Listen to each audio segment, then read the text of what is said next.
Yo, what's good? It's your boy Demond in the building. We Talk Hawks TV. We Talk Hawks daily. All things Hawks. Here to talk about. Y'all know who I'm here to talk about today. I'm here to talk about Kobe Johnson. Great game yesterday. Great game yesterday. Want to speak a little bit about Kobe Johnson, right? Real quick, real recap on Kobe Johnson. Little recap. We drafted Kobe Johnson in 2025, okay, out of UCLA. He played in 34 games. He started all his games for UCLA, okay, his senior year, 8.6 rebounds, 3 assists, 1.6 steals, okay. The splits was 46, 36, and 70, okay. But here's the key thing. He made the Big Ten all-defensive team for 3 years in a row. Okay. 3 years in a row. Okay. 2025 in the Big Ten, 2024 and 2023 in the Pac-12. Okay. Just wanted to lead off with that so y'all understand, like, Kobe Johnson is in my opinion, a defensive guy. Okay. He is a defensive guy. And what you're seeing from Kobe Johnson is what he's been doing, okay, since he was in college. Now let's get to it. Okay, Kobe Johnson. Let's talk about him real quick. Okay, starting to be one of the breakout performers of Summer League. One of the most impactful players of Summer League this year. His 30-point explosion against Boston wasn't just like a highlight. You know, to me, it was a statement. You know, across the 5 games we've played in Summer League, he's averaged 13 points, 6 rebounds. But even his analytics tell a bigger story, right? Right now, he's currently third in an entire Summer League, right? With a plus minus of plus 64, meaning that we have been dominating whenever he's been on the floor. Okay, his per 48 looking crazy, 30 points, 13 rebounds, 3 steals. Finishing at the rim has been elite, hitting over 70% of his 2-point field goals. And his defensive activity. If you've been watching the games, shout out to everybody who be watching the games with your boy Demond over here, man. We see his defensive activity it stands out, right? Let's see. So this dude scored 30 points last night against the Celtics without Kingston Flemings playing, no Zuby Ejiofor playing, right? So Kobe said, you know what, bro, it's my turn to get my shine on. He played 24 minutes, okay, yesterday. Let me say that again. He played 24 minutes. He finished the game in 24 minutes. He had 30 points on 11 for 18 shooting, 7 rebounds, 4 assists, 2 steals. Once again, in 24 minutes. The game showcases full scoring package, downhill, mid-range, right? Was even good at 3, even though his 3 ball has not been there consistently this Summer League. It was there yesterday though, right? So far his stat line with Vegas and Salt Lake Summer League combined across 5 games, he's giving you 13 points, 5.8 rebounds, 2 assists, 1.4 steals, almost a block. He's shooting 70% on 2s, 26% on 3s, 66 from the free throw line. Okay, we already know where the problem lies. When you're playing with the Atlanta Hawks, you're playing with Quinn Snyder. 26% from 3 is not going to cut it. Okay, it's not going to cut it. 66% from the free throw line, not going to cut it, right? But we're not here. I'm not here to talk about that right now. What I'm here to discuss is we need to put this dude on a 2-way contract ASAP. Okay. He's another Atlanta Hawk that is going through our development system. He spent last year playing with College Park, our G League affiliated team. and down there getting it in, down there working.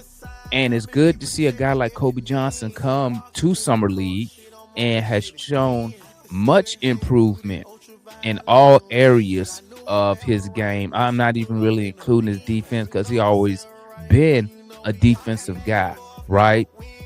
I mean, he is a very impactful player, and I don't really like using that word impact, but at the end of the day, man, when he get on the floor, stuff happens, right?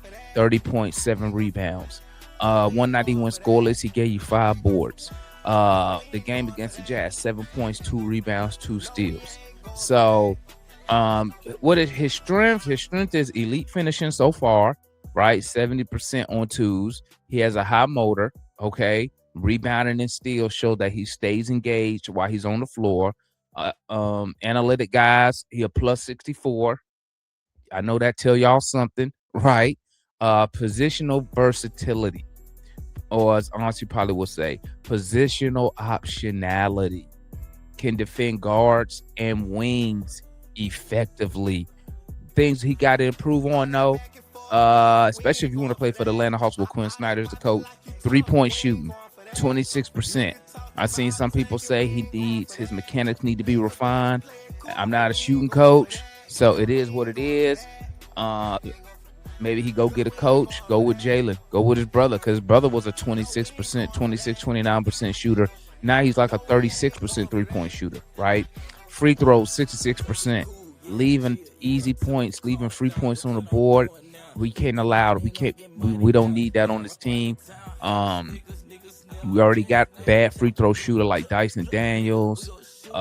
Zach is borderline a bad free throw shooter. I think he hovering like around 70. He got to get those up. 66% is not good. And the consistency, right?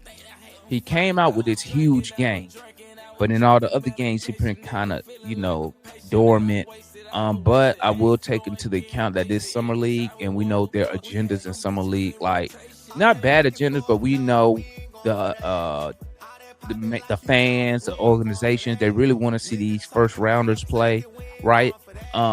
Only people invested on like second rounders and non-drafted is like diehards like me, and obviously scouts, obviously front offices, because that's part of their part of their job, right? Kobe Johnson, though, man, listen, bro, you got to get this guy two-way. He a defensive guy. I immediately think of Dyson Daniels. Dyson Daniels with better offense, right? Obviously, Dyson Daniels is the better defender because he does his stuff at the NBA level, and he is an all-NBA defender. But, I mean, he's kind of the same mold like a Dyson Daniels, which is crazy how they both struggle from three and they both struggle from the free throw line. They're both 6'6", 6'7". It's crazy how much, like, they kind of – and they're great defenders. It's crazy how that works, right? How you see that. So, I mean, you put him on the two-way, he costs you nothing. And he can immediately come help the Atlanta Hawks, especially as a depth piece, right? A depth piece. Because say, knock on wood, say Dyson Daniels get an injury, a high ankle sprain, he out for 3-4 weeks. You could bring Kobe Johnson up from College Park. He could fall right into that role. You know what I'm saying? So, honestly, two-way this guy, man. Two-way, and y'all know we got to say two-way because everybody know we got 16 contracted players. We can only carry 15, so we got to get rid of one anyway. You feel me? So, I like Kobe Johnson. I liked him ever since we got him. I liked him last year, Summer League. And I was asking back then we should get him on a two-way. I think he's showing you some growth right here.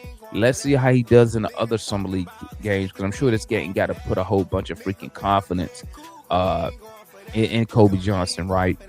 And hopefully he can continue. I don't expect him to go out here and get 30 every night, you feel me? But, he come out here. Obviously, he's going to be effective on the defensive side, but I would like to see, let's see him continue shooting these threes. Let's see if he can get hot from three right now, get that percentage up. You feel me? But as of today, two-way this guy, man. Two-way this guy. You feel me? So family, tell me what you think. Comment, like, subscribe to the channel, man. Hype the video. We need hypes and likes so we continue to grow the channel, going to hit 13,000 subscribers as we continue to grind and work and bring y'all some great Atlanta Hawk content. And don't forget, when you want to hit, if you're an Atlanta Hawk fan, you want to get your voice heard, you got something you want to get off of your mind, get off your chest about the Hawks, come tap in over here to We Talk Hawks TV. Hey, for the fans, by the fans. You feel me? It's your boy Demond, man, and I'm out of here.